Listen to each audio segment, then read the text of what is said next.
Problem 3, exercise 13.4 in your text, is talking about evaluating an investment,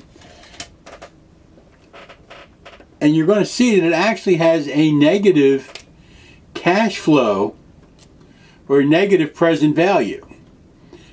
And then it says, but think about this. Let's take a look. They're thinking about purchasing a piece of automated equipment that will save $400,000 a year.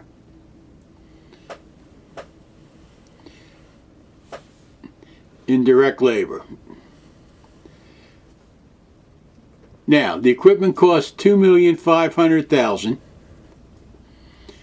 expected to have a 15-year useful life. No salvage value. So that's an even series of cash flows. So that's kind of nice. The company's required rate of return is 20%. The management anticipates that this equipment will provide intangible benefits. I'll take their word for it. In my practice over the years, I have never seen any piece of equipment that reduces labor's hours and the need for more workers to be good for morale. But I'll take their word for it. This will allow for greater flexibility. Sure, you can lay more people off. And higher quality output. That's possible because no matter how much we might not like to think about this, some of the new highly computerized, highly accurate machines are much better at doing things than even the hands of the most skilled craftsmen. So, they're the facts. A lot of times with this, you're just putting on your boots and getting your big old shovel and just wading through the BS, because it can get deep. So, they want us to figure out what is the net present value before considering its tangible benefits. Well, I just happen to have my handy dandy present value of an annuity chart with me. I never travel anywhere without my present value of an annuity chart. Do you? Yeah, you do probably. It's called having a life. They tell us the equipment is going to last for 15 years, so our number of periods are 15 years, and our required rate of return is 20%. That's our hurdle rate. So this company will not take any investment that doesn't return at least 20%. This investment will last 15 years. So the appropriate factor is 4.675. But while we have this table here, let's take a look at this for a second. I want you to think about this. Suppose this asset had a life of 5 years. It doesn't, but suppose it did. Then the factor would be 2,991. We would only consider this column for this company. Every company will have a different amount, a different required rate. This company's 20, 15 years, the factor is 4.675. So,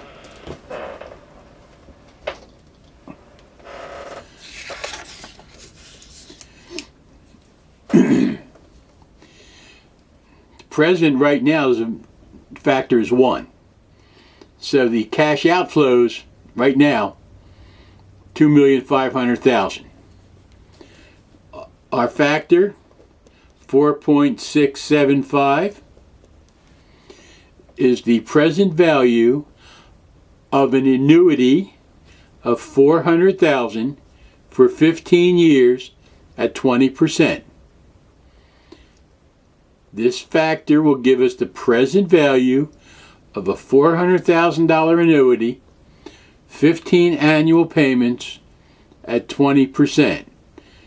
This factor times this will give us the value of 15 cash flows at 20%.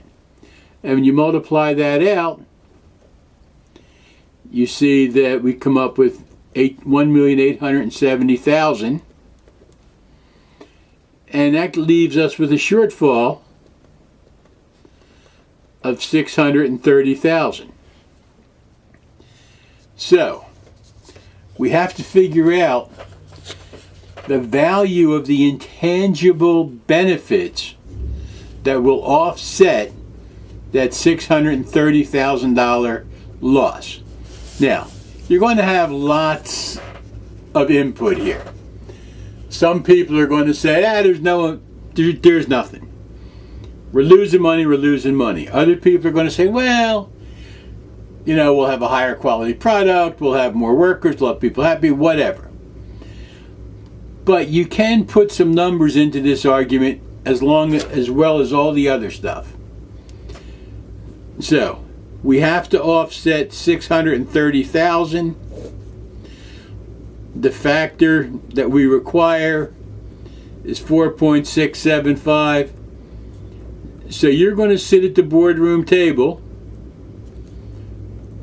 and say, can we come up with $134,759 worth of intangible benefits every year? If the answer is yes, then we proceed with purchasing this machine. If the answer is no, we do not purchase the machine. No matter what the answer is, if the boss wants to buy it, we're buying the machine. But that's not accounting, that's life.